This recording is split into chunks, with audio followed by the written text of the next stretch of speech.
But of course, we were hearing a bit earlier on from the IEBC Vice Chair, Juliana Cherera, giving us updates on some of the incidents recorded across the country. And of course, now we do understand that quite a few polling stations have had to rely on that manual register. That's 84 polling stations in Makueni County and 154 polling stations in Kakamega. Absolutely. And she also mentioned that there were incidents of gunfire in El Das, that's in Wajir. We were speaking to Abdigafar earlier on there, and the polling has not started there at all. The officials were trapped, that's what they're saying. And also in Turkana, there was an accident that involved a presiding officer and 2 clerks who were then rushed to hospital, but they are in stable condition. And of course, some more officials have already been deployed there.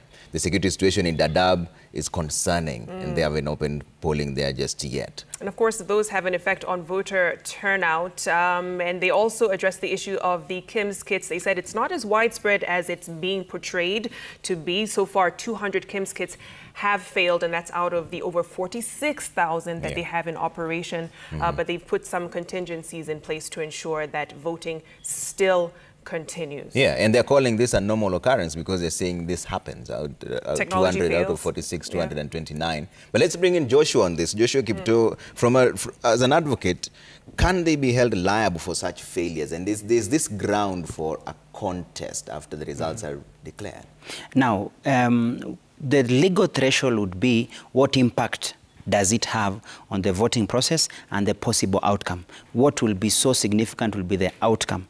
Because from a voter perspective, have you disenfranchised the voter? Number 2, has it had an impact on the possible outcome of the result? Because what is contested in court is the result, whether the election was free and fair. So the threshold will be the amount. I'll give them a pass if indeed it is 200 out of the 46,000. That would make it understandable. And the first thing we mentioned here before we went live and heard from the IEBC summed up my proposition, which was where it fails, within a very short time, they have to make a decision to resort to complementary manual system. And I think my only concern should be the channel it takes. How long does it take for the same to be acted upon? If it was noticed as early as 7:30 in the morning, I think with the level of preparedness and the amount of personnel deployed, right from the polling clerks, presiding officer, deputy presiding officer, you have the returning officer, that is the constituency, county returning officer, I would expect them to short circuit that channel so that a commission, and I've had the commissioner mentioning that it is them who make the decision. So that decision must come clear, but within a very short time. So that for Makueni and Matungu, as I have mentioned, should not have voters who've been disenfranchised because they waited too long. So I'm happy with that quick action. And at the same time, I think they have also mentioned that they are seeking to extend the time wherever there will be a delay. Number 2, I think they have also addressed the issue of turnout, which we have spoken about, 30% by 6. It tells you being midday, that is half day. So I would expect possibly to have a bigger turnout in the afternoon to compensate. But just to directly answer your question, what is important for the process is what impact does it have on the final outcome?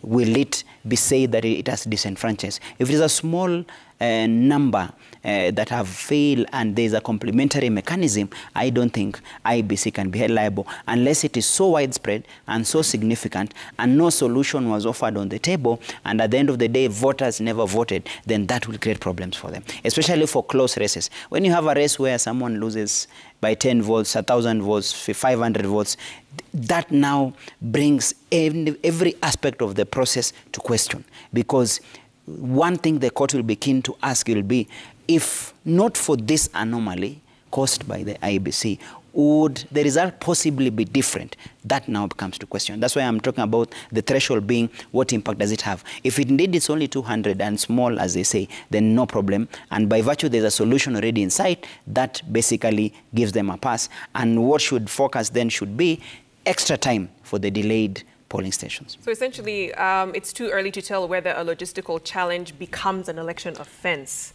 Too early to say, too early to call, because until we close the polling station, number 2, agents will play a critical role because the agents at the polling station are the ones that will raise concern. And whatever reports that will be written in that polling station, remember what is unique about this election is the centrality of the polling station. This time, we have reduced these elections to be, it will be won or lost at the polling station level, not at the national tallying center or the constituency tallying center, no, at the polling station. So whatever the decision or whatever report that will come out right from the agents to the presiding officer and the DPO about the process, that will significantly dictate for us to make a call and say it had an impact on the outcome or the result. Yeah, but with this threshold we're talking about is very subjective, because it has to go through the entire process so that the courts then determine that it had an impact or not. There's a chance somebody will just walk into the Supreme Court and say this was not free and fair.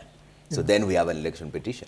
So the phrase "not free and fair" is would have to be backed by data. I mean, I think that's the first thing. And what Joshua, I think, is telling us is that it's much too early to see whether there is a knock-on effect and whether delays will lead to people not coming out and so on.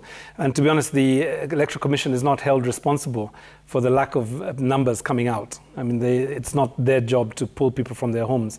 And actually, I think even parties would be probably censured if they went door to door, pulling people out and taking them to the station. So I think at that stage, that's not the element. But I do think that when all is done and dusted and the documentation is there and you've got the parallel reports and so on, I'm sure the legal teams for the big alliances have begun to look at various elements of this election already with a view to mounting campaign, kind of a petition.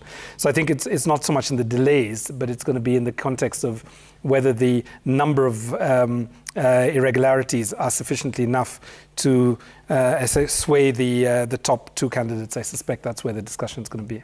Yeah, but you were out there voting earlier on. Is there a way this process can be made a bit more efficient? Because I'm sure you saw the number of people trying to find their names and then go to the wrong stream and then redirect it to a different stream again.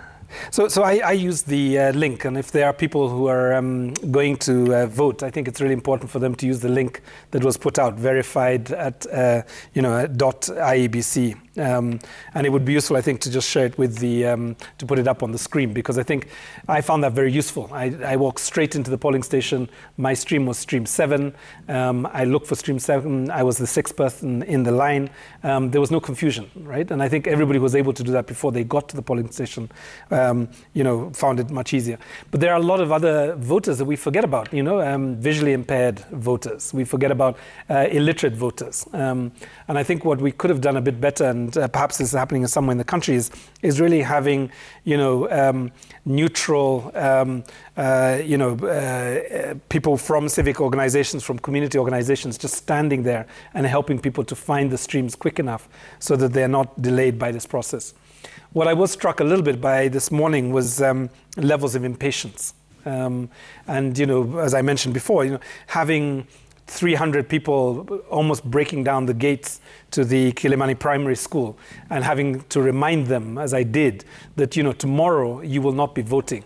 But there are primary school students who need those gates to protect them against the public or against trespassers. And I think that's the important point, is really ensuring that people are patient in this process. I think the other thing that Joshua has mentioned, which I think is important, is that we're not going to be able to get the results in the time frame that we thought we were going to get them, with these sufficient delays. And by law, I think the IEBC has to extend by the same number of hours that it has taken for them to start the counting, or for the voting to start.